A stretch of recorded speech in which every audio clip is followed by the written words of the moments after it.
suis l'évangéliste Sonny Paka et j'exerce le ministère évangélique. Ça fait près de 5 ans, plus d'années que je suis consacré. Je suis marié, père de 4 enfants et très heureux de reprendre cette invitation. Que Dieu vous bénisse.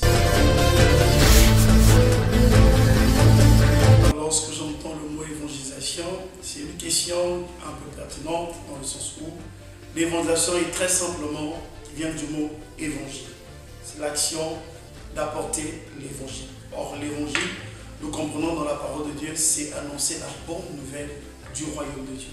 L'évangile, ce n'est pas de parler d'un homme, ce n'est pas de parler d'une église. L'évangélisation, c'est l'action de parler le Christ, c'est-à-dire que d'exprimer aux hommes et les femmes l'amour de Dieu. En réalité, l'évangile dans l'Ancien Testament, on ne le retrouvait pas. Tout le monde attendait les bonnes nouvelles. Mais tous, ils attendaient la bonne nouvelle parce qu'il devait y avoir un Messie qui devait délivrer le peuple d'Israël. Et le Messie qui devait arriver, c'est Jésus. Et donc, l'évangélisation, c'est l'action d'apporter la bonne nouvelle aux pauvres. Quand on parle des pauvres, tout le monde se dit, ben, ils ont l'argent. Non. Le pauvre, c'est celui qui n'a pas Jésus.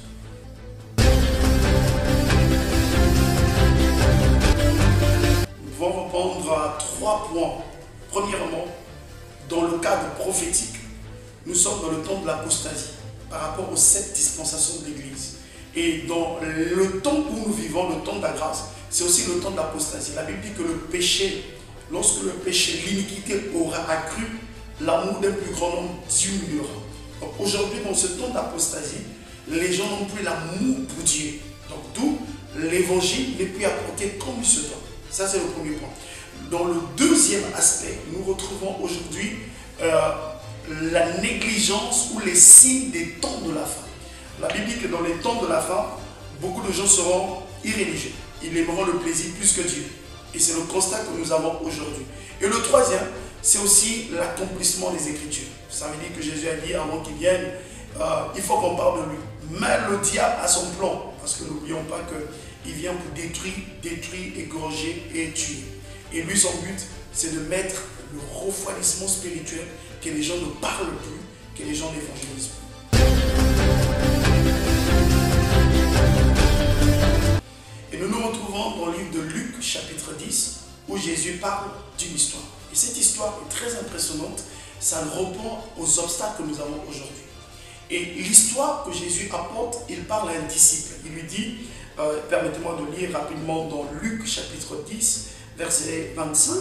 Et voici, il y avait un docteur de la loi qui se leva et lui dit, pour moi, pour le mettre à l'épreuve, Jésus lui dit, que dois-je faire pour hériter le royaume? Jésus lui dit qu'il est écrit, qu'est-ce qu'il est écrit dans la loi? Et le verset 28, il dit, tu as bien répondu. Tu aimeras Dieu de tout ton cœur, de toute ton âme, de toutes tes forces et de toutes tes pensées. Tu as bien répondu. Et fais cela et tu vivras. C'est ça la première question. Aujourd'hui, nous avons un grand problème. C'est que Christ, à partir de là, quand il parle à ce docteur de la loi, il nous présente le problème, l'obstacle actuel que nous vivons. Nous pouvons faire une symétrie pour retrouver l'obstacle actuel. C'est quel obstacle? Donc, Jésus nous parle d'une parabole du bon samaritain. Il présente 3 types de personnes. Et dans les 3 types de personnes, nous avons premièrement, il parle d'un sacrificateur. Le sacrificateur à l'époque, c'était celui qui servait Dieu. On pourrait dire aujourd'hui pasteur, on pourrait dire aujourd'hui ministre de Dieu. Ils étaient dans le temple, ils étaient focalisés dans le temple. Et en réalité, le problème qu'ils avaient, c'est qu'ils étaient plus focalisés dans le temple et non hors du temple. Et le sacrificateur, en passant, la Bible dit, il a vu un brigand, quelqu'un, comme la Bible dit ici dans Luc 10, nous sommes toujours un homme qui était tabassé, abattu. Autour de nous, nous avons beaucoup des hommes qui ont été tabassés par les événements de la vie. Beaucoup de personnes ont été brutalisées par des hommes et des femmes. Beaucoup des hommes ont été abusés. Beaucoup de gens ont perdu l'espoir. Il y a des familles dans lesquelles nous n'avons plus d'espoir. Ils ne savent plus quoi faire. Mais le sacrificateur que nous sommes aujourd'hui, nous sommes focalisés dans le temple. Nous sommes focalisés dans notre espace. Nous sommes focalisés à faire nos séminaires. Nous ne partons pas vers ces personnes. Et lorsque nous les voyons, nous passons à côté. Nous sommes dans un, excusez-moi du mot, qui pourra déranger peut-être dans une zone de confort où nous disons, nous avons tout déjà. Et Christ, et c'est ce sacrificateur que nous avons aujourd'hui. C'est l'obstacle de la mission. Nous avons perdu l'amour. l'amour. On s'est dit, aujourd'hui, pour moi, la mission, c'est d'aller aux États-Unis. Mais autour de nous, nous avons des gens qui souffrent et ont besoin de l'évangile. Le premier obstacle de la mission de l'évangélisation, c'est l'homme, c'est le disciple, qui n'arrive pas à comprendre le but pour lequel le Seigneur l'a sauvé. Ça, c'est le premier point. Le deuxième, nous nous retrouvons avec un autre, pas seulement les pasteurs, mais aussi des disciples de Christ. Là, on nous parle de Lévi. On nous parle de sacrificateurs, parce que dans la lignée, il y avait 12 tribus. Une tribu de Lévi qui devait servir Dieu, mais là, ils sortaient des sacrificateurs. Donc, on nous parle des sacrificateurs, on pourrait dire des ministres aujourd'hui, des pasteurs, qui ne veulent plus s'attacher à la mission, qui ne veulent plus parler de Christ, qui sont dans une zone de confort, voyage. Bon, je ne suis pas contre les voyages, nous devons voyager, mais notre voyage doit être pour gagner les âmes à Christ. Sortons de notre zone de confort.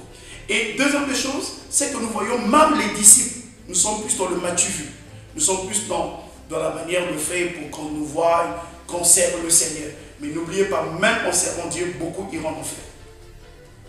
Troisième, c'est que nous nous retrouvons un Samaritain.